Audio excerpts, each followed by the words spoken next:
성경, 창조부터 새로운 창조까지의 웅장한 이야기. 인류와의 관계는 하나님의 중심 주제입니다. 심판과 구원은 반복적인 주제입니다. 약속과 이행은 이야기를 이끌어 나가는 원동력입니다. 구약성서, 최초의 계약. 신약성서, 언약의 성취. 창세기, 하느님이 세상을 창조하시다. 신은 자신의 형상대로 인간을 창조한다. 인류는 자기 중심적이 되고 자만심이 강해집니다. 사람들 사이에 깨진 관계가 나타납니다. 신이 세상에 들어와 모든 것을 타락시킨다. 죽음은 모든 생명체에게 현실이 됩니다. 그럼에도 불구하고 신은 회복의 길을 제시합니다. 아브라함은 특별한 목적을 위해 선택됩니다. 하나님은 아브라함에게 큰 민족을 약속하십니다. 하나님은 아브라함의 자손에게 땅을 주겠다고 약속하셨습니다. 하나님은 아브라함에게 모든 민족을 위한 축복을 약속하십니다. 아브라함은 하나님을 신뢰하고 그분의 명령에 순종합니다. 사라는 아이를 갖는다는 생각에 웃음을 터뜨린다. 이삭이 태어나다. 약속의 기적적인 아이이다. 하나님께서 모리아 산에서 아브라함의 믿음을 시험하시다. 아브라함은 이삭을 희생시키려 합니다. 하느님께서는 수샹을 대속 제물로 바치십니다. 야곱이 그의 아버지와 형을 속이다. 야곱이 그의 삼촌 라반의 집으로 도망치다. 야곱이 하나님과 씨름하고 새 이름을 받. 요셉은 그의 형제들에 의해 노예로 팔립니다. 요셉이 이집트에서 권력을 잡. 가뭄이 가나안 땅을 덮치다. 요셉의 형들이 식량을 구하기 위해 이집트로 가다. 요셉이 그의 형제들의 성격을 시험하다. 요셉이 형제들에게 자신의 정체를 밝힙니다. 가족들이 이집트에서 제회합니다. 그들은 고센 땅에 정착합니다. 이스라엘 백성이 이집트에서 번성하고 번창하다. 요셉을 알지 못하는 새 파라오가 나타납니다. 이스라엘 백성은 이집트인들에게 노예로 잡혀 있습니다. 파라오가 갓 태어난 히브리 남자아이들을 모두 죽이라고 명령하다. 모세가 태어나 그의 어머니에 의해 숨겨지다. 모세가 파라오의 딸에게 발견되다. 모세는 이집트 궁정에서 자랐습니다. 모세가 이집트인을 죽이고 미디안으로 도망치다. 모세가 불타는 떨기나무에서 하나님을 만나다. 하나님께서 모세에게 이스라엘 백성을 구원하라고 부르셨다. 모세는 망설이지만 하나님의 명령에 순종합니다. 모세는 아론과 함께 이집트로 돌아갑니다. 모세와 아론이 파라오에 맞서다. 파라오가 이스라엘 백성의 석방을 거부하다. 신이 이집트에 10가지 재앙을 내리다. 전염병이 땅과 사람들을 황폐화시킨다. 파라오의 마음은 매번 완악해집니다. 마지막 재앙, 맏아들의 죽음. 이스라엘 백성은 유월절 어린 양으로 구원받습니다. 파라오가 마침내 이스라엘 백성을 보내주다. 이스라엘 백성이 서둘러 이집트를 떠나다. 파라오가 마음을 바꿔 그들을 추격한다. 하느님이 이스라엘 백성을 위해 홍해를 가르시다. 이스라엘 백성이 마른 땅을 건너다. 이집트 군대가 바다에 빠져 죽었습니다. 이스라엘 백성은 노예 상태에서 벗어났습니다.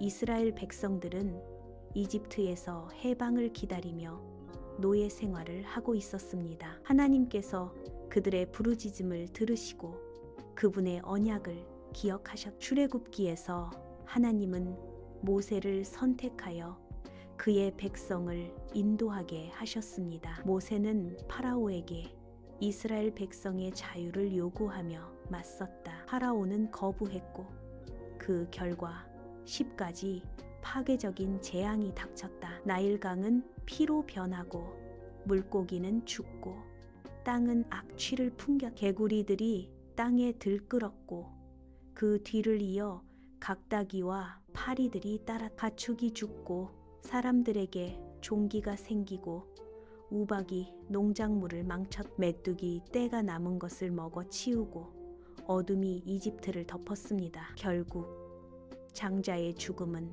파라오가 어쩔 수 없이 손을 들게 만들었습니다. 이스라엘 백성은 하나님의 지시에 따라 탈출을 준비했습니다. 그들은 어린 양을 희생시켜 그 피로 문설주에 표시했습니다. 죽음의 천사가 그 집들을 지나가면서 그들을 살려주었습니다. 이스라엘 백성들은 파라오의 군대에 쫓겨 이집트에서 도망쳤. 신이 홍해를 갈라지게 하여 그들이 마른 땅을 건너갈 수 있게 하셨. 이집트 군대가 뒤따라왔지만 바다가 그들을 덮쳤습니다. 이스라엘 백성은 자유로워졌고 그분의 위대한 구원에 대해 하나님을 찬양했습니다. 그들은 구름과 불기둥의 인도를 받아 광야로 여행을 떠났습니다. 신은 하늘에서 만나를, 바위에서 물을 제공했습니다. 시내산에서 하나님은 모세에게 자신의 율법을 계시하셨습니다. 십계명은 돌판에 새겨져 있었.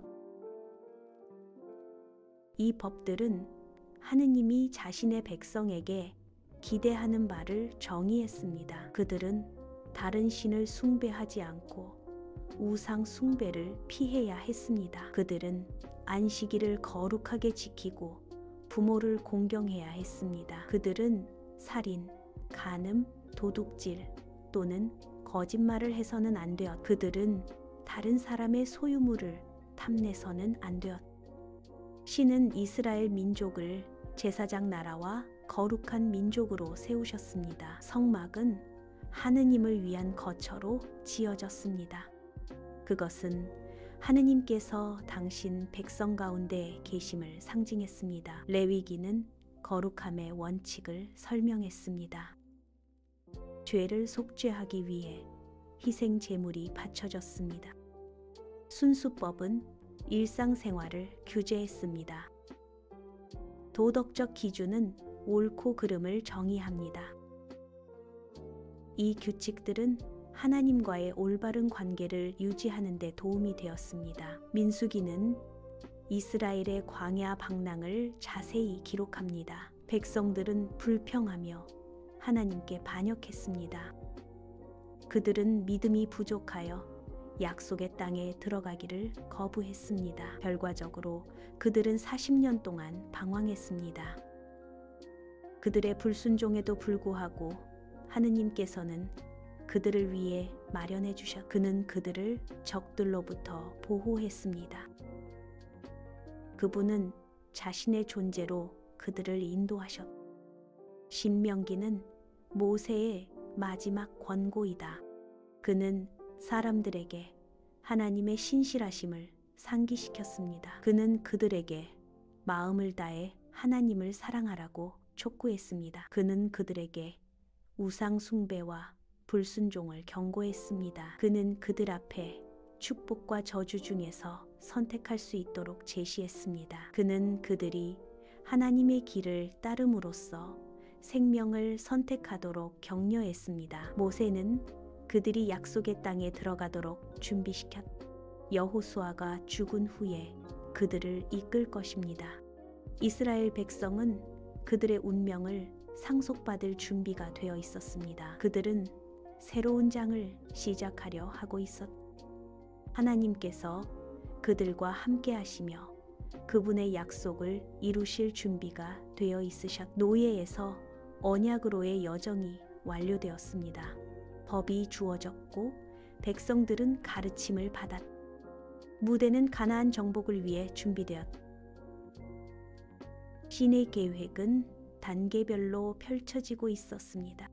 미래는 도전과 축복을 동시에 안고 있었습니다. 그러나 하나님의 임재가 그들에게 끊임없는 확신을 주었습니다. 그들은 그분의 백성이었고 그분은 그들의 하나님이셨습니다. 그들의 이야기는 이제 막 시작되고 이스라엘 백성은 출애굽 후 여러 세대가 지나 약속의 땅에 들어갈 준비를 했습니다. 여호수아는 모세의 후계자로서 그들을 이끌고 요단강을 건넜습니다. 그들은 하나님의 명령에 따라 여리고를 정복했고 성벽은 무너졌습니다. 여호수아가 이스라엘 12지파에게 땅을 나누어 주었습니다. 사람들은 정착했지만 남은 가나안 족속들로부터 도전을 받았습니다. 사사기는 혼돈과 도덕적 쇠퇴의 시대로 시작됩니다. 이스라엘은 하나님에게서 돌아섰고 우상을 숭배했습니다. 신은 그들을 벌하여 주변 국가들이 그들을 억압하도록 허락했습니다. 사람들은 도움을 청하기 위해 하나님께 부르짖었습니다. 하나님께서는 이스라엘을 적들로부터 구원할 지도자인 사사들을 세우셨습니다. 선지자이자 재판관인 드보라가 이스라엘을 승리로 이끌었습니다. 기드온은 망설였지만 적은 수의 군대로 미디안족을 물리쳤. 엄청난 힘을 가진 삼손은 블레셋 사람들과 싸웠다. 그러나 삼손은 데릴라에 대한 약점 때문에 몰락했습니다. 죄, 억압, 그리고 구원의 순환이 되풀이되었. 룻기는 다른 이야기, 즉 신실함에 대한 이야기를 들려줍니다. 모압 여인 룻은 시어머니 나오미에게 충성심을 보였습니다. 그녀는 친족 구속자인 보아스의 밭에서 이삭을 주었. 보아스는 그녀의 미덕을 알아보고 룻과 결혼했습니다. 그들의 아들 오벳은 다윗 왕의 할아버지가 되었습니다. 사무엘서는 전환점을 나타냅니다. 왕을 바라는 욕망입니다. 사람들은 다른 나라들처럼 되기를 원하면서 하나님의 통치를 거부했습니다. 마지막 사사인 사무엘은 마지못해 사울을 왕으로 기름 부었습니다. 사울은 처음에는 이스라엘을 승리로 이끌었지만 그의 자만심이 커졌습니다. 그는 하나님의 명령에 불순종하여 왕으로 인정받지 못했습니다. 하느님께서는 목동 소년 다윗을 선택하시어 다음 왕으로 삼으셨습니다. 사무엘에게 기름 부음을 받은 다윗은 하나님의 영으로 충만했습니다. 다윗은 블레셋 거인 골리앗에 용감하게 맞섰. 그는 물매와 돌멩이로 골리앗을 물리쳤고 이는 이스라엘의 승리였. 사울은 다윗의 인기를 질투하여 그를 죽이려고 했습니다. 다윗은 사울에게 충성을 다하며 주님께서 기름 부어 세우신 사람을 해치지 않으려 했습니다. 사울이 죽은 후 다윗은 이스라엘의 왕이 되었습니다. 다윗은 예루살렘을 수도로 정했습니다. 그는 하느님을 위한 성전을 짓고 싶어 했지만 금지당했습니다. 다윗은 밧세바와 간음하고 그녀의 남편을 살해했습니다. 그는 자신의 죄를 뉘우치고 하나님의 용서를 받았습니다. 다윗의 아들 솔로몬이 왕위를 계승했습니다. 솔로몬은 예루살렘에 웅장한 성전을 지었습니다.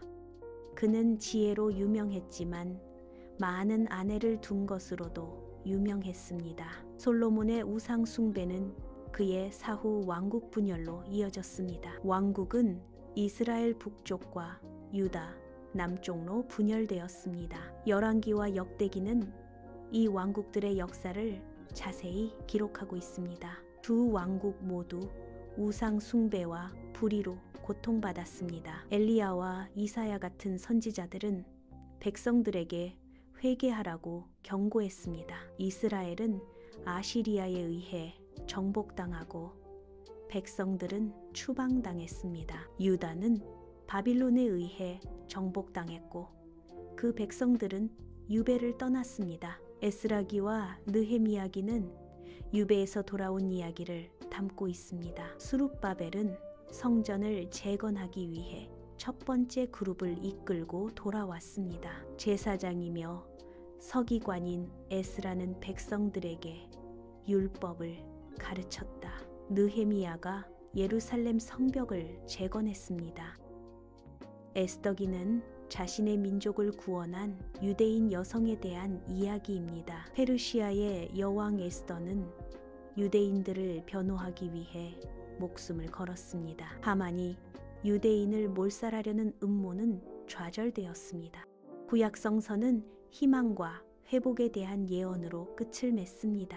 선지자들은 이스라엘을 구원할 메시아가 올 것이라고 예언했습니다. 이 예언들은 신약의 메시아인 예수를 가리키고 있었습니다. 구약성서는 예수님의 오심을 위한 무대를 마련합니다. 그것은 인류를 위한 하나님의 구원 계획을 드러냅니다.